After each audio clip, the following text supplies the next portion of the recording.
So have you ever noticed how we react or perform when our savings we have in a bank is extremely low?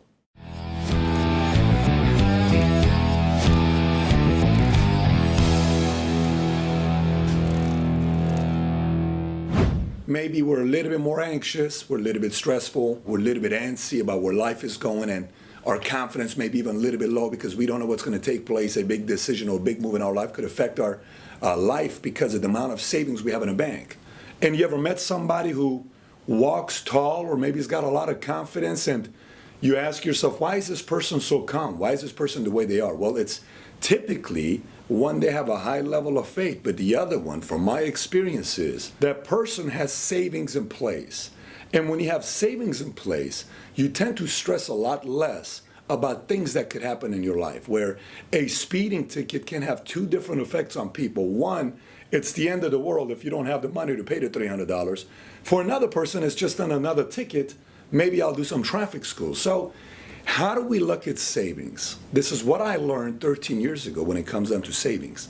There are three areas to look at with our savings. One is short term, meaning, less than 12 months. In short term, what I recommend, I'm a very big fan of having a lot of cash set aside. So I'm a fan of having minimum of 12 months of cash set aside in an account for you for anything that could happen. You potentially getting fired, layoffs, crisis in the family, crisis in something that happens, a car breaks down.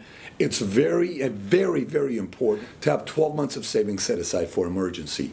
Midterm is 1 year to 10 years, and midterm savings is things such as maybe a mutual fund or maybe a 10-year investment property that you purchase, or many different ways you can look at midterm. A midterm could be your kid is 12 years old, he may be going to college for 6 years, you need to have a midterm account set aside for him, right? Maybe a college education plan. Maybe you're thinking about buying a house in 3 years and you want to start saving for a down payment. That's different than your emergency account. So this doesn't include your 12 months. This is a complete separate account for midterm, right? Maybe you're planning on taking your wife to Tuscany, Italy in 4 years, and you want to set aside a midterm account to get to $15,000 or $20,000. That's midterm. Then you have a long term. Long term is 10 years on, and this is when we're talking about retirement savings. This is when we're talking about your daughter's 6 years old, maybe your culture, you pay for your daughter's wedding, and long-term, 20 years from now or 25 years from now, you may need to set aside some money for that wedding. But whatever it is, it's long-term. From my experiences, most people have one of the three typically taken care of. They either have a 401k in place, but nothing midterm, or they have some savings in place, but nothing long-term, but it varies for a lot of people. When you look at all three, and you put three different buckets and you write it out right now yourself, and you say, how much do I have in short term? How much do I have in midterm? How much do I have in long term? And create a disciplined plan to start feeding those buckets. Not only will you see a difference in you getting excited about filling up your buckets, you'll see a sense of relief and calm in you when you start seeing your savings go high.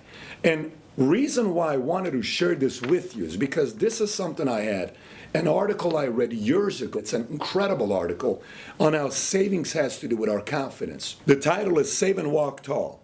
Your savings, believe it or not, affects the way you stand, the way you walk, the tone of your voice. In short, your physical well-being and your self-confidence. A man without savings is always running scared. He must take his first job offered, or nearly so. He sits nervously on sidelines of life because any small emergency throws him into the hands of others. A man with savings can afford to resign from his job if his principles so dictate. And for this reason, he'll never do so. A man who can afford to quit is much more useful to his company and therefore more promotable. He can afford to give his company the benefit of his most candid judgment.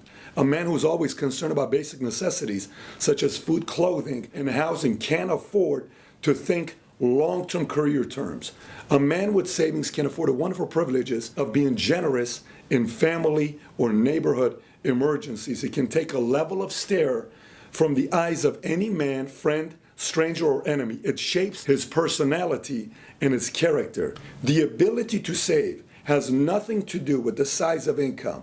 Many high-income people who spend it all are on a treadmill, darting through life like minnows. The Dean of American Bankers, J.P. Morgan, once advised a young broker, take waste out of your spending and you'll drive the haste out of your life. If you don't need money for college, a home, or retirement, then save for self confidence.